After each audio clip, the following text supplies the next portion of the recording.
শুধু তাই নয়, কিতাবের মধ্যে বলতেছে নবী যখন আমার চোখের মধ্যে থুতু দিলেন আমি দেখলাম যখন আমার চক্ষু মুবারক ভালো ছিল তখন আমি যেমন দেখতাম আল্লাহর নবীর থুতু মুবারক লাগার কারণে আমি এর চাইতে আরো সুন্দর দেখতে পাচ্ছি। জোরে বলি না সুবহানাল্লাহ। তিনি হচ্ছেন আমার আপনার নবী রাহমাতুল লিল।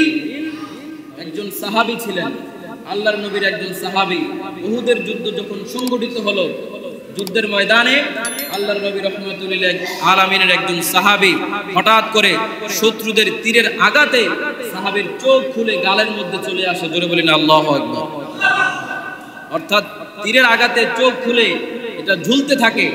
তখন সাহাবী এই রক্তাক্ত খোলা চোখ নিয়ে কাঁদতে কাঁদতে আল্লাহর নবীর কাছে এসে বলে, ইয়া রাসূলুল্লাহ, ইয়া হাবিবাল্লাহ, উহুদের ময়দানে শত্রু তীরের আঘাতে আমার এই চোখটা খুলে গালের মধ্যে ঝুলতেছে। ইয়া রাসূলুল্লাহ, ঘরের মধ্যে আমার নতুন বিবি আছে, আমার সংসার আছে, আমার পরিবার আছে।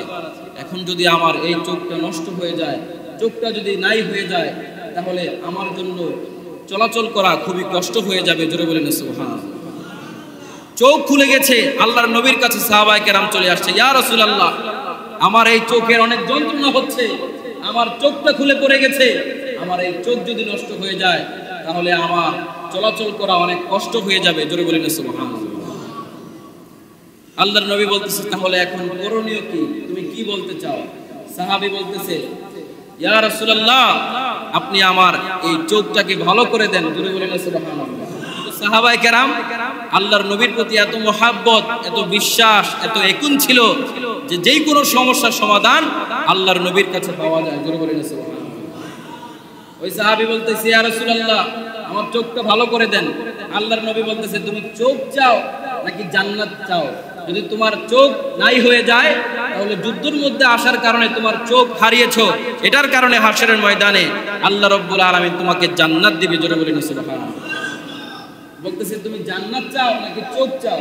সাহাবী বলতেছে, ইয়া রাসূলুল্লাহ, আমি চোখও চাই, জান্নাতও চাই। জোরে বলেন আল্লাহু আকবার। সাহাবী বলতেছে, আমি চোখও চাই, জান্নাতও চাই। আল্লাহর নবী তার এই কথায় বড় খুশি হয়ে গেলেন। জোরে বলেন সুবহানাল্লাহ। কারণ সাহাবীরা জানে যে আল্লাহর নবীর কাছে আল্লাহ রাব্বুল আলামিন ধনভাণ্ডার দিয়ে রেখেছেন, নাই বলতে কোনো শব্দ আল্লাহর নবীর কাছে নাই। জোরে বলেন সুবহানাল্লাহ। আল্লাহর নবী তার কথায় খুশি হয়ে মুখে থেকে একটু থুতু মুবারক নিয়ে একটা দোয়া পড়ে তার এই ঝুলন্ত চোখটা আগের জায়গায় লাগিয়ে থুতু মুবারক দিয়ে একটু লেপ দিয়ে দিলেন। সাহাবী বলতেছে, আমি দেখলাম আমার এই চোখটা আবার আগের মতো হয়ে গেল। জোরে বলি না সুবহানাল্লাহ। আওয়াজ দিয়ে বলি না ইয়া রাসূলুল্লাহ। আমি আপনি দিলে হইব নি? আমি আপনি যদি মুখের থেকে একটু থুতু দিয়ে লাগাই হইব নি?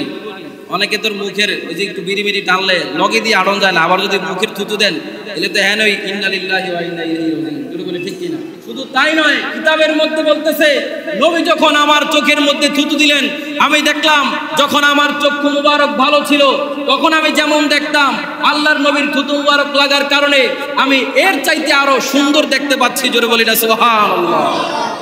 তিনি হচ্ছেন আমার আপনার নবী রাহমাতুল লিল। তাহলে সেই নবীর সম্মান বাড়িয়ে দিয়েছেন কে?